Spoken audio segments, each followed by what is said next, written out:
Maayong adlaw katauhan sa Dios sa Archdiocese of Ozami sa ngalan sa atong talahoron nga Arsobispo Archbishop Martin Sarmiento Humuad Didi ug sa kahupungan sa mga kaparian sa tibuok lokal nga simbahan dinhi sa Ozamis ikan dinhi sa Immaculada Concepcion Mission Station sa Concepcion Misamis Occidental kini nausab si Father Jesse Langgam magahatod kaninyo sa pamalandong karong adlaw karon nga Sabado sa ikakawaag duha nga semana sulod sa tuig sa ordinaryong panahon diha sa kalendaryo sa atong simbahan.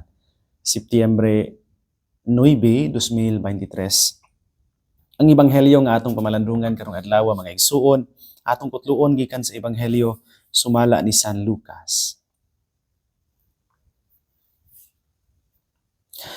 Usa ni ana kaadlaw ipapahulay naglakaw si Jesus agi sa kaumahan sa trigo. Unya ang iyang mga tinun-an nangutlog mga uhay sa trigo tapos nila kini kuso-kusua sa ilang mga kamot. Ilang gikaon ang lugas. Apan pipila sa mga Pariseyo miingon nganong nagbuhat man kamo ni anang gidili sa atong balaod nga buhaton sa adlaw nga igpapahulay. Si Jesus mitubag kanila, wala ba kamo makabasa sa gibuhat ni David sa dihang gigutom siya ug ang iyang mga kauban? Misulod siya sa balay sa Dios ug mikuha sa pan nga hinalad ngadto sa Dios.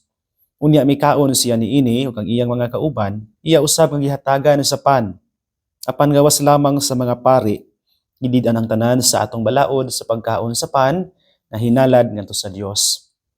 Si Jesus midugang sa pag-ingon, ang anak sa tawo mao'y magbuot sa angay buhaton sa adlaw ipapahulay. Ang ebanghelyo sa Ginoo. Daygon ikaw o Kristo. Mga igsoon ko na ni Kristo maayong adlaw pag-usab kaninyong tanan. Yadtong nakalabay nga bulan sa First Friday nga celebration o liturgy human sa exposition sulod sa Holy Hour doon na may kumpisal pagkumpisal ko nganhi no sa parokya. Yan doon ay usa no out of the three who made the confession. Doon ay usa nila nga ni kumpisal no. Ingon sa nako, Father, sa ilo ako kaayo, wala ako kasimba adtong Domingo, the Sunday prior to the first Friday of the month of August, no, kay September naman ta karon. Yan ingon siya nako, tungod kay wala ko kasimba, tungod kay akong gihatod no ako ang anak no nga daot in taon nito sa ospital. Muning wala ko kasimba padre. Well, I may sound like nang marites na, so I ask her kung okay na ba yung anak, no? Naulian ba, na maayo na ba? Yan, ingon siya nga maayo na siya padre, no? Naulian na pod niya, musimba na pod, no? Nisimba na pod ang iyang anak. Mag-appeal sa musimba, no? Appeal sa first Friday, no? Before sa misa man ang Holy Hour. So, niingon ko niya nga, yes, dunay violation on the ato ang balaod no nga musimba gyud matag Domingo. Pero I think the grace you received and you merited because of the action you did no of taking care of your families, I think far more great no kumpara sa imong nabuhat nga sa laod. Dili gyud ikatandi ang imuhang grasya nga nadawat tungod sa imong pagtabang sa imuhang anak pag-atiman niya sa imong pagsupak no sa balaod sa pagsimba no sa pagsimba. Well, wala pud ko mag-ingon ha nga I'm undermining the rule no nga mosimba gyud. Pero dinhi makita nato mga igsuon unta sa ebanghelyo ang kahulugan sa akong giingon nganong dunay merit o grasya ang usahay pag kakuli no sa ato ang paghimo sa mga uluhaton no sa simbahan tungod kay mauna nato ang ato ang mga kinahanglan ug ang gikinahanglan sa uban nga mga tao. Diha sa ebanghelyo mga igsuon atong nadungog karon si Jesus nga nakiglantugi sa mga Pariseyo usa ni kaadlang ipapahulay nya unsa may nahitabo. Si Jesus ug ang iyang mga tinun-an naglakaw man agi sa kaumahan sa trigo nya gipanggutom ang mga tinun-an ni Jesus. Nya ang ilang gibuhat ngutlo sila uhay no sa trigo, ilang gikuso-kuso sa ilang kamot. Nya ilang gikuha ang lugas ng gikaon. Nya ang mga Pariseyo nasuko sila tungod kay alang nila violation kini sa balaod sa adlang ipapahulay, no, ang maong gibuhat sa mga tinun-an. Unsa may nahimong problema di ay no sa gihimo sa mga tinun-an? Well, kana pa lang sa tanaw sa mga Hudiyo, yung ani sila karigorista, no, ilahang hunahuna naagid sa balaod ug wala na sa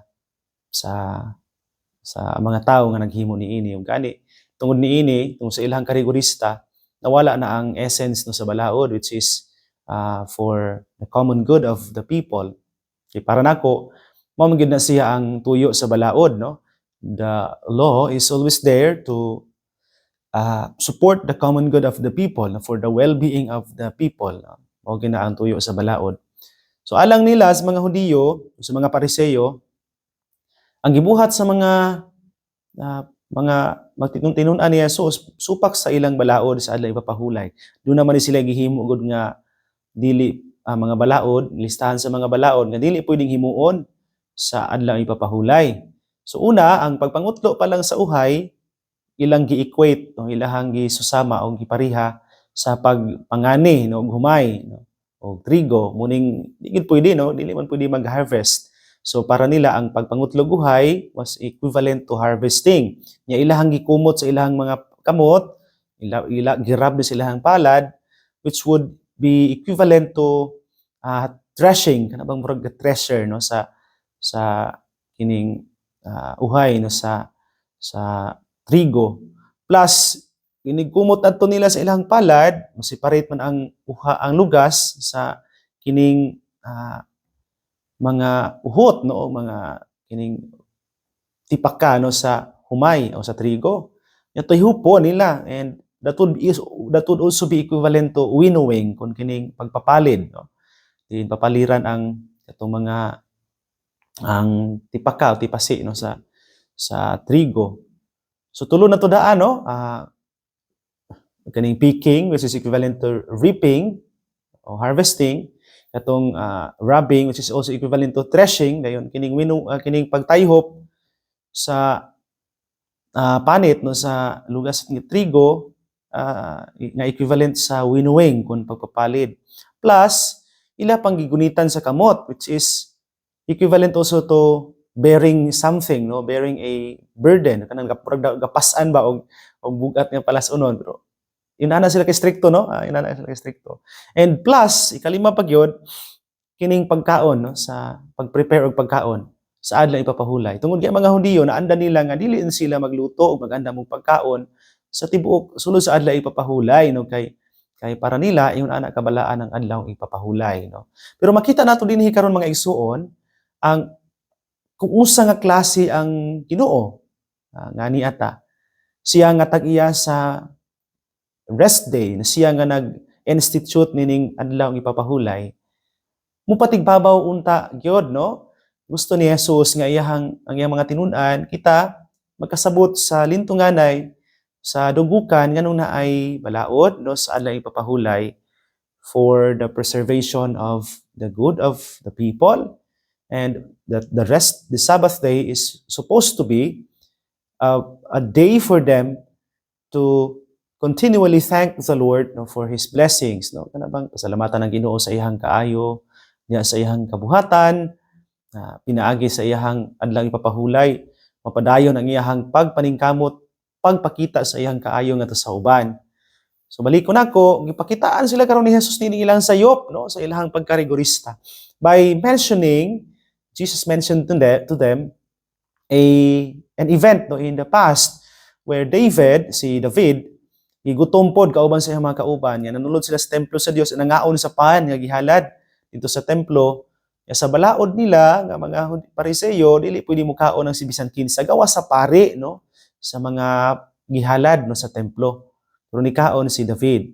Nga iklaro gid dinhi ni Jesus, no, nga nikaon siya sa pan, si David nikaon sa pan nga gihalad sa Dios bisan kon dili kini mahimo sa dili pari.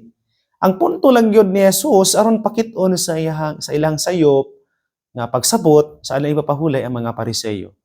The Sabbath is made for man, not man for the Sabbath, no, sa laing bahin sa ebanghelyo.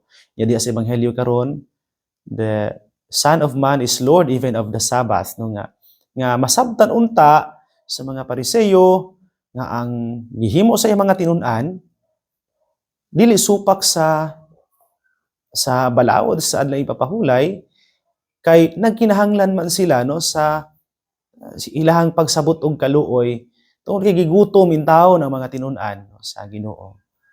So dinhi na to makita mga igsoon ang usa ka kinaiya sa Ginoo that his mercy precedes any law, no, any norm, no. Ang kaluoy sa Ginoo mulabaw gayod sa bisan unsa nga balaod diha sa atong tagsa-tagsa ka kinabuhi. Mulabaw gayod ang kaluoy sa Ginoo. Mulabaw gayod ang iyang pagkapuno sa grasya. Mulabaw gayod ang iyang pagkamahigugmaon. And dili na tuwad-on ni mga igsuon kini mao nga kamatuoran. Jesus' mercy, God's mercy is greater. Ang kaluoy sa Dios labaw gayod. Gawas pa ni ana, mapahinumduman sad ta mga igsuon nga ang adlaw ipapahulay o sa atong case, di na ta maglalis kung asa ang adlaw ipapahulay. Simbahang Katoliko, ta mga Katoliko naghandom sa adlaw Domingo isip atong Sabbath day ato ang day of kanang salamatan ng Ginoo tungod kay diha man siya nabanhaw, timaan nga diha siya na human sa iyang lihok pagluwas sa tibuok kabuhatan. Kung ang Sabado pa to gi-preserve aron salamatan siya sa iyang nahimo pero nakasaha man no, do na may sa nga nisulod sa kasaysayan sa kalibutan. So wala mahuman sa Sabbath no, sa adlaw Sabado ang iyang pagpaningkamot no nga dalhon ang tibuok kabuhatan ngadto sa iyang grasya. Kanus-a man siya na human di ay no. Kanus-a man ni culminate no ang iyang buhat sa adlaw Domingo diha sa pagkabanhaw. So munang Domingo ato ang day of the Lord no. Thanking the Lord no for his goodness sa iyang kaayo. So balik ko nako unang punto pamalandong karong adlaw, his mercy, God's mercy is always greater no. Mas labaw gayod ang kaluoy sa atong Ginoo. Ikaduha, dili gyud ta malimot that the Lord's Day is a day where we communicate with the Lord and at the same time we communicate his mercy and love to everyone. So dili ta malimot nga sa adlaw ipapahulay, dili lang kay magpasalamat sa Ginoo o mangayo sa iyang grasya. Diha pud sa adlaw ipapahulay, kita gitawag nga makapaambit sa bisan unsa nga atong naambitan, bisan unsang kaayo nga atong nasinati gikan sa Ginoo diha sa atong isig katawo. Mupresid gyud na mga igsuon, mag-una gyud na nang ato ang pagpadayag sa atong concern for everyone. Mabitaw to nga akong giingnan ang katong babae nga nangumpisal nako nga ang iyang merit nga nadawa tungod sa iyang pag-atiman sa iyang anak mas dako pa kung ikumpara sa grasya sa sala nga iyang nabuhat tungod sa wala niya pagsimba. And I know that the Lord is watching what she did and is happy with what she did no towards her daughter sa iyang pag-atiman sa iyang anak. So balik ko nako di kita malimot no nga ang adlaw ipapahulay na adiha aron tabangan ta nga magpasalamat sa Ginoo at the same time tabangan ta aron mahimong instrumento sa iyang kaayo ngadto sa uban. So I hope na dili mahimong babag no ang adlaw ipapahulay sa ato ang paghimo sa mga butang nga makatabang ta sa atong isig katawo.